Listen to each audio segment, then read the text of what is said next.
that personal. Yeah. Bill's tired of hearing me complain about it. There's going to be a heater right here. It's hot. Coach will make opening statement, then we'll go into questions. Hey, Thursday, Saturday in October, great historical game, rivalry game, and I know it'll be a great environment against a great football team, and looking forward to it. Got to go do a great job in our preparation, and you look at how they're playing offensively, defensively, special teams, playing at a really high level right now. Quarterback, playmakers out on the outside offensively for them, and defensively done a great job throughout the last few weeks here. Pass defense is one of the top in the country, and their front seven is big, strong, physical, and athletic. So, be a great test, and again, this is why you come to Tennessee to play in a game like this, and a great rivalry game with Alabama.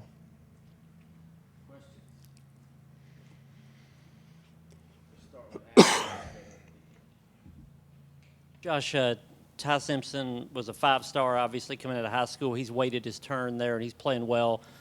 Joey took a roundabout path to get here, and he's playing well. As a quarterback guy, how do you explain to people how two different quarterbacks can come such different paths and sort of get to the same place? Yeah, everybody's got a journey inside of this game, and you mentioned Ty. Great talent that has continued to grow as a player. You can see that in the way that he's playing right now, and playing with a lot of confidence. Great decision maker, taking care of the football, and has the ability to use his feet, extend, and make plays too. So he's done a great job. And Joey's path was Joey's path, and he's continued to grow, get better, and doing a great job for us. Coach, like you mentioned, Ty's taking good care of the ball, only one interception this year, but your defense is known for big play turnovers. How do you kind of prep differently for a game like this when you know you might not win the turnover battle against a guy who takes such good care of the ball? Well, we need to win the turnover battle, first of all. He's been great with the football, been really sound in his decision-making. For us, we got to go play assignment sound. You got to apply pressure to the quarterback. That's a part of creating turnovers. You got to do a great job of matching out and making plays on the back end too, and got to put our helmet on the football and get some punches too, and try to knock it out that way. Brent and Ryan. Coach, when you look at it, what do you have to do better defensively on 3rd and long, 4th and long situations? That's been a problematic snap for your defense. What do you got to do better there? Yeah, thanks for pointing that out. Appreciate it. We got to play assignment sound. And I think that's where it starts. So there's things that we control that can allow us to go execute at a higher level. Josh, what were some of your conversations with Jordan Thomas like about him becoming a student assistant, and what has his voice kind of brought that defensive back room in his new role? Yeah, Jordan's a guy that demonstrates everything that's good about Tennessee football. Cares about his teammates more than he cares about himself. Through all the ups and downs, the hardship that he's faced, he's been a great teammate and continued to fight his way through it, and sees a future inside of this game. Jordan can do whatever he wants to. He go be an elite preacher, impact people that way. He could be in the business world, and he's going to find a tremendous amount of success.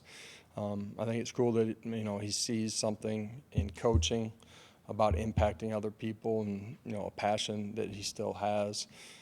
So really proud of who he is, how he goes about his business, and how he's helped this football team. Coach, 2 months ago, we probably didn't know if you were going to have 3 high-quality SEC receivers. And Chris looks like one of the best in the league. He has 1 catch on Saturday, and you Thanks really for don't miss trusting it. our staff. You don't really miss a beat.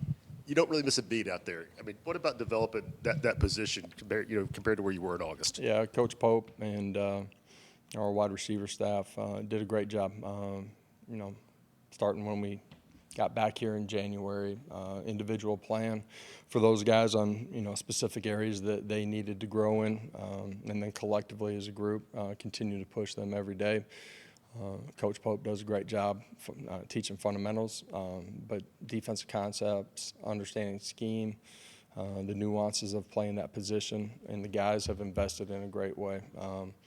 You reap rewards not always on your time, but you reap them if you continue to invest, and those guys have, and because of who they are and how they competed, they've put themselves in a position to go make plays and have done that.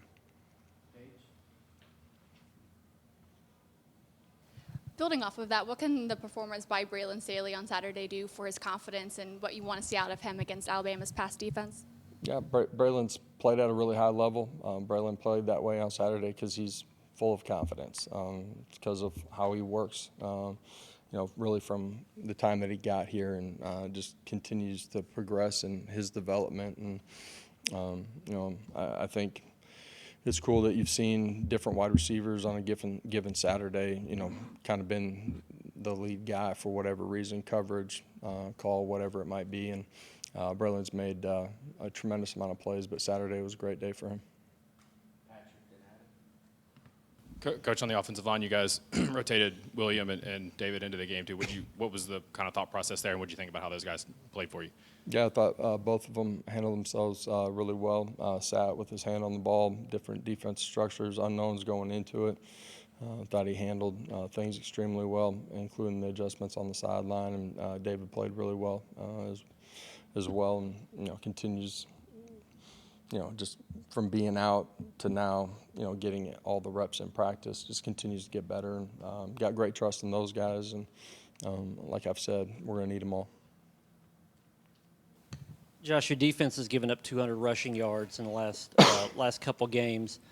Are you concerned by that number at all, or and how can the run defense improve in this one? Yeah, at times we've played it extremely well, and in particular early the other night we didn't.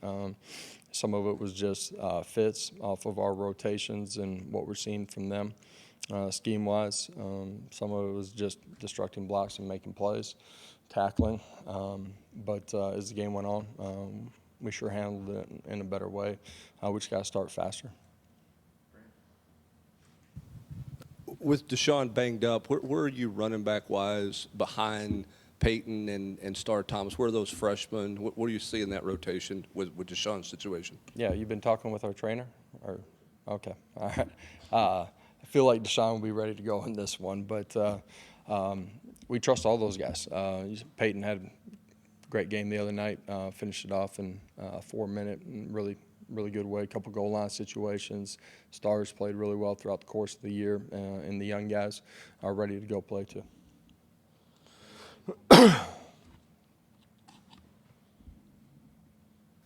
During the bye week, you guys talked a lot about gap integrity on defense and tackling. Are you seeing the growth that you want to see in those areas?